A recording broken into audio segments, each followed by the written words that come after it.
Hello बच्चों, let's read the question. In a given process on an ideal gas, dW is equals to 0 and dQ negative. Then for gas, this question, the key concept is first law of thermodynamics.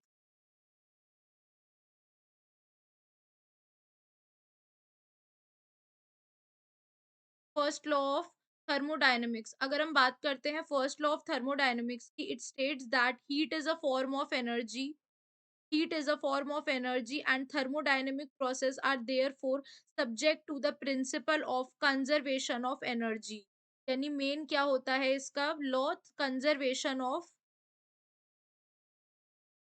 Energy which is stated by the first law of thermodynamics. तो उसे हम equation से देते हैं d q is equals to d u plus d W.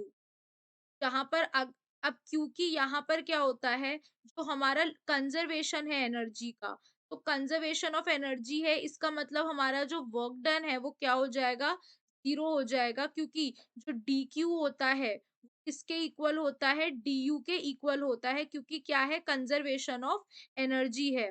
अब क्योंकि जो D Q है हमारा वो लेस देन जीरो है, दैट इज नेगेटिव है, तो यानी कि जो इंटरनल एनर्जी का चेंज होगा वो भी लेस देन जीरो होगा.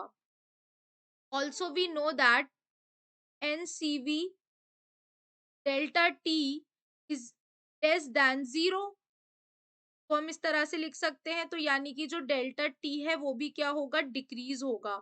तो we can simply say that in this condition only the temperature जो होगा वो डिक्रीज होगा, क्योंकि ये बहुत ही क्लियर है कि जो टी डब्ल्यू है वो जीरो है, तो वॉल्यूम जो है वो कांस्टेंट है, तो वॉल्यूम इंक्रीज कर रहा है तो ये जीरो हो जाएगा.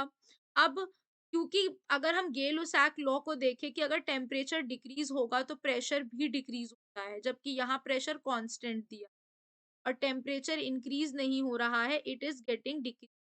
तो हमारा करेक्ट आंसर हो जाएगा option number A. Can say that A the right answer. Hope you guys understand. Thank